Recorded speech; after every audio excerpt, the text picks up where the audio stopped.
Hello guys, कैसे हैं सब लोग। हमारे दुआ है सब खैरियत से होंगे। आज हम चना दाल और पालक बनाना दिखाते हैं। ये रेसिपी बहुत इजी और बहुत टेस्टी भी है।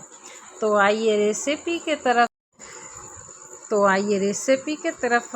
हांडी में हमने 2 चम्मच ऑयल गरम करके रखा है। अब इसमें हमने ज़ीरा डाला है। इसे कुछ देर पकाते हैं जब तक ज़ीरा तड़के नहीं, उसको उतनी देर पकाना चाहिए। आज हम नई लहसुन और नए प्याज से ये बिगाड़ देते हैं, सिर्फ ज़ीरा इस्तेमाल करते हैं। और अब इसमें हम 1 चम्मच लाल मिर्च डालते हैं, 1 चम्मच हल्दी पाउडर, और इसे हम मसाले को कुछ देर पका लेते हैं।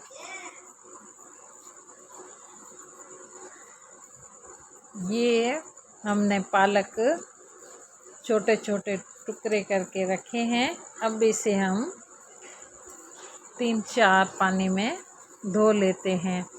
पालक को हम उबालना नहीं है, ये सिर्फ इस मसाले में हम पकाएंगे। आपको बिल्कुल इस वीडियो में समझ में आ जाएगा। इस पालक को हम सिर्फ इस बिगाड़ में पकाएंगे और इस पालक को हम उबालेंगे नहीं। अब हमने 4-5 पानी में धोकर लिया है। अब इसमें हम पालक डालते हैं।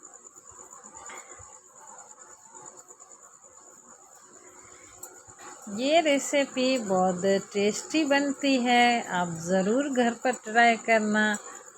अगर मेरे चैनल पे नहीं हो तो मेरे चैनल को सब्सक्राइब करना। आपका कोई पैसा नहीं लगता है, लेकिन ये सब्सक्राइब हमारे लिए एक हौसला होता है। अब इसको हम कुछ देर पका लेते हैं, 2-3 मिनट तक ये पक जाएगा।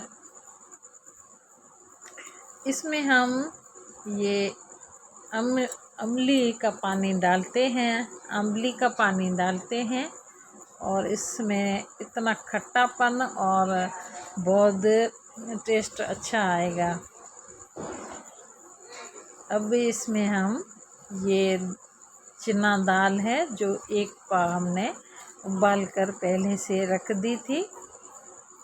अब इसमें हम ये दाल डालकर इसे कुछ देर मिक्स करते हैं और इसे कुछ देर हम पका लेते हैं। आप बिल्कुल ट्राई करना, ऐसी दाल और पालक बहुत टेस्टी बनती है। हमारी वीडियो अच्छी लगे तो लाइक करना मत भूलिएगा।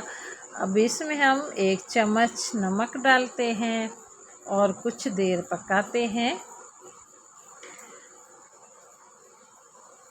आज इसमें हमने पालक उबाली नहीं थी, सिर्फ पकाई है। याद रखना, ये आप इस तरीके से भी पका सकते हैं। अब इसमें हम आधा गिलास पानी डालकर इसे और कुछ देर पका लेते हैं। इसे फिर कवर करके हम 2 मिनट तक इसे पकाएंगे। अब 2 मिनट के बाद फिर देख लेते हैं। अब पानी देखो सारा दाल में पक गया है। इसमें हमने पुदीने का पत्ता जो होता है उसे हम धूप में सुखाकर फिर उसे डाल सकते हैं, उससे बहुत टेस्ट अच्छी आती है। अब इसमें हम धनिया पाउडर डाल रहे हैं, जो हमने घर पर पीस के रखा है। उसकी टेस्ट बहुत अच्छी भी आती है। आप अपने हिसाब से इसमें धनिया पाउडर और मसाला भी डाल सकते हैं। आप देख सकते हो कितनी अच्छी कलर आया है और खुशबू भी बहुत अच्छी आ रही है। ये दाल घर पर ज़रूर ट्राई करना। अगर मेरी वीडियो अच्छी लगे तो दोस्तों लाइक करना मत भूलिएगा। Thank you, thank you, thank you, शुक्रिया।